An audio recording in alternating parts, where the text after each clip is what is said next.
before the Velodrome d'Hiver, a friend of ours had thrown herself out of the window when the policeman came to take her. So there was already terrible drama, terrible things.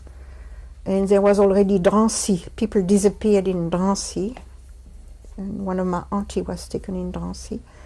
So we are already in a state of everything is uneasy and terrifying. And comes the 16th of July 1942. At 7:30, a French policeman, I'm starting to have the shake now, a French policeman came at 7:30. And usually when the policeman came, they just took you straight away and you had to go with them. But that policeman was a good policeman, and he said to my parents, I will come at 11:30. So he was really telling my parents, you run for your life. One morning in July 1942, at 6 o'clock in the morning, they knocked on our door. And there was a uniformed French policeman and a plainclothes person, which I don't know if he was French or German, I'm not sure. And they told us to get a few things together and to get some food for maybe 2-3 days, if we could, and to come with them. At that point, we were being arrested, in effect. Beatrice, my girlfriend, my school friend, and her mother, and me, we arrived at the famous or infamous Velodrome d'Hiver. And we came in there, and they showed us a corner where we were supposed to stuff some bag with straw to make our mattress, and then we could go down wherever we wanted. And in between this big Velodrome d'Hiver, they had this big stands where the soldiers were standing to look down on us. And we got in there, and already there were thousands of people in that arena. And it was horrible. It was really a horrible sight. People laying down, sitting, crying and screaming. It was like a constant screaming throughout the 3 days, I remember. And I remember walking over to the area where the stadium where they have the race, and every now and then there would be something flying out over the balconies and landing. And I didn't realize it at the time, but there were people killing each other themselves. They were committing suicide. They were jumping to their death. After the first day or so, really didn't have any food, didn't have any milk for their children.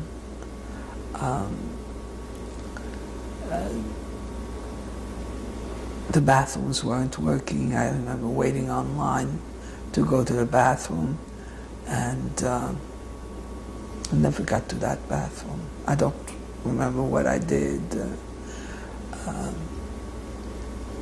I think I've blocked out a lot of what I saw there.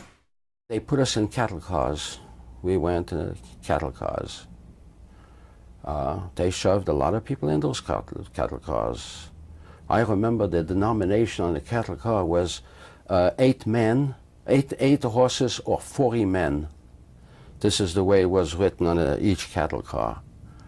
And they loaded up, and then they closed the doors, they put seals on the doors, and I remember the train ride was pretty awful. It took maybe 4 hours in a train. It seemed like forever, because there were elderly people that had to go to the bathroom. There was people that totally disoriented. They really, the panic was there. They didn't know, are they going to kill us in the cars? What are they going to do with us? What is happening? Where are they taking us? Why? From the Velodrome d'Hiver, we were put in autobus, big autobus, you say autobus? Buses, and you could not run away from it, because there was a policeman every half a meter. They were planting all around us. You could not run away. They were there. And I saw some policemen crying, and I saw some policemen laughing. Even more, when I sit on the bus, I'm still very nervous, and I always look outside. It was a terrible thing not to be able to escape that we were surrounded by all these policemen. You never saw a German soldier there. You only saw French police.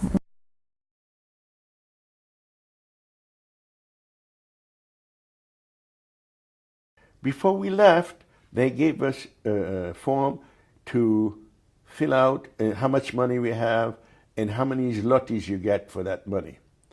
Now, zlotys, because my folks were Polish, I knew that was Polish money. We're not going to Germany, we're going to Poland.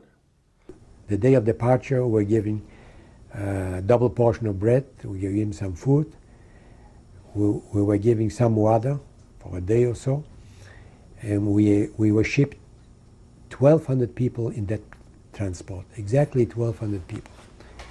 And that was, I think it was the 23rd of November 1943. So we were a few, of course, young people, and we knew that we were going to be deported. So we decided, in case we are in the same wagon, they gave us those French bread, you know, so we could simulate, because, you know, at Drancy, there were at least 1,500 people transiting. So there was everything there. You know, some were working in a shop, some were all kinds. So we had a sew, and we said maybe we can, while we were in the train, we will sew a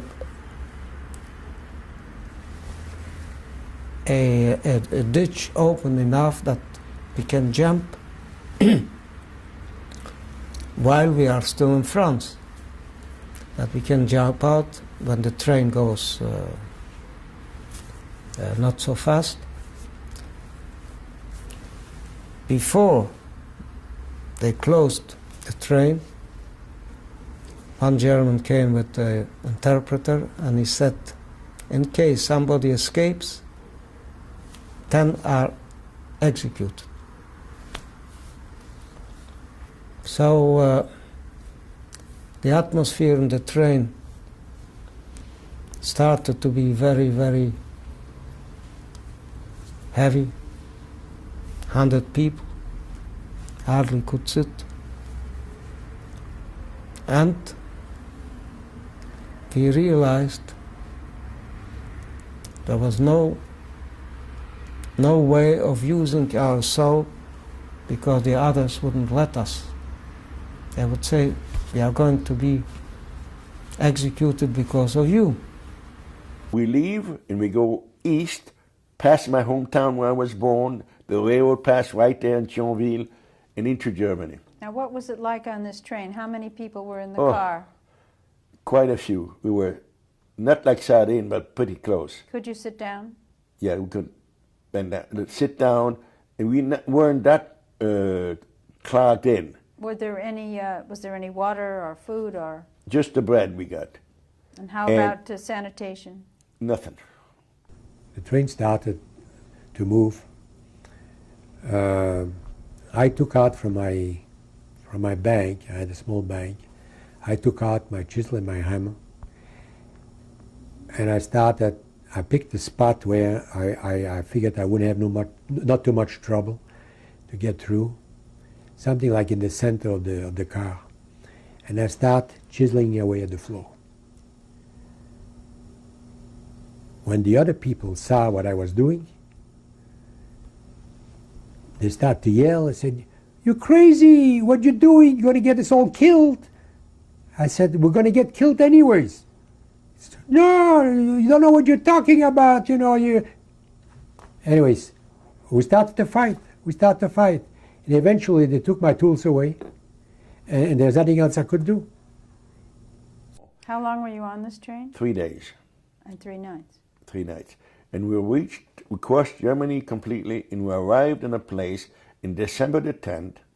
The first town we had like an opening about this big, about 2 feet by 4 feet, that was air coming in on 4 different spots in that wagon. 2 on one side, 2 on the other side. And so what happened, the first town I see in the snow was called Hindenburg. I remember Hindenburg in Germany. And then we see Polish names. Who were you with on the train? Anyone you knew? No, no one that I knew. Eventually we arrived in Auschwitz, and when we got off the train, we were so weak, we could barely stand up.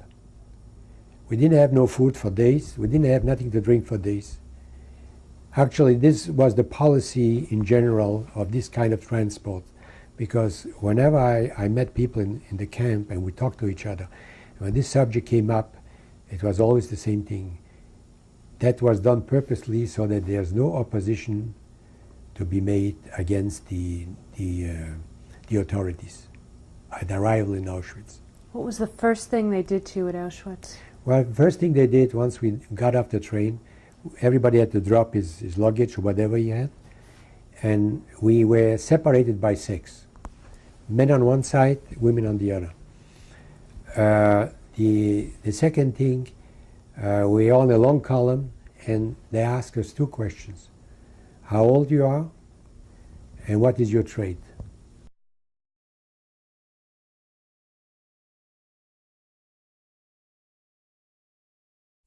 I can't remember getting out of the bus and going into a kettle train, because we were put in a kettle train. I can't remember going, in the kettle, but I remember being in it because it was so dark.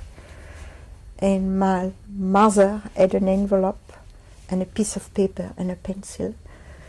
And she said to me, Madeleine, because she always called me Madeleine, Madeleine, look, when the train slows down, look at the name of the station and tell me, and I'll write it down for Daddy.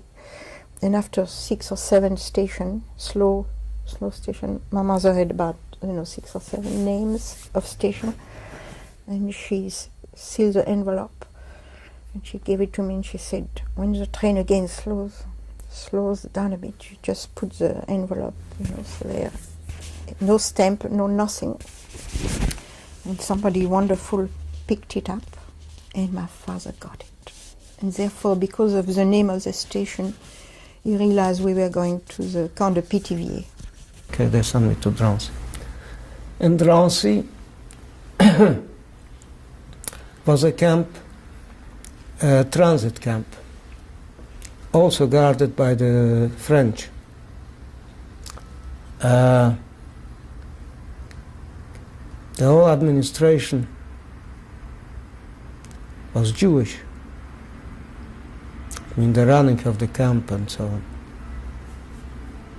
Distribution of food. When I arrived in Drancy, that was a camp that was that was being expanded all the time. So they needed some people to work. And I offered to work, hoping that I'll get a better treatment. And I did indeed. Sometimes I got extra bread, sometimes I get extra soup. So I was working, doing some cement work. I wasn't a cement worker, but I looked to see what my next door fellow worker did, and I did the same thing. I was trying to do the same thing, and that's how I worked. We are in the camp de Pithiviers, and there is no food. By then my mother has opened the tin of sardines, and I don't know where the sardines, but I inherited the sardine tin, and sometimes I could get a bit of water with bad beans in it. But I don't think I could even eat it. I couldn't eat beans. Until these days I can't eat beans, bad beans. Where did you sleep? We slept in little, what do you call them, bunks. Actually I have a book on the camp de Pithiviers, I think I told you, Love Letters from Pithiviers, and there is photograph of these bunks. In my memory they seemed 3 times as big, but in the camp they looked quite low. A bunk, my mother and I were downstairs, and there were people above us. There were barracks, like everybody slept on wooden beds, and to wash there was a whole row all alone with the faucet, how you call it, faucets. And we would wash together because women will be with women and men will be separate. We got very, not that much to eat, but in comparison with Auschwitz and Birkenau, I think it was a paradise. I managed to stay in the camp 3 months, 3 transports left before I was sent to a transport, because I was working as a cement worker. But after 3 months, somehow the management, the SS, found out that a tunnel was being digged in the camp. Nobody escaped because it was too early, but eventually the people would have escaped. But how this was told, we don't know. But that was the news. So for that reason, the SS decided to deport everybody, not only the regular transit prisoners, but also the workers, because this obviously was done by people that had access to tools. So my father must have known some people to, to do something. I don't know. I wish he would be alive and I could ask him. I have no idea. I probably knew at the time, but I didn't know. I don't know what he did or how he did. But 18 people were called out. And my mother was with the 3 daughters, so that's 14 people, and my mother and 3 daughters. And we were put on a horse cart. And the poor cart was too small for 18 people, and the horse could hardly pull us. And all the people were looking at us on the fence. And first time I felt guilt. I didn't know what guilt was before. I felt guilt for leaving the people behind the fence.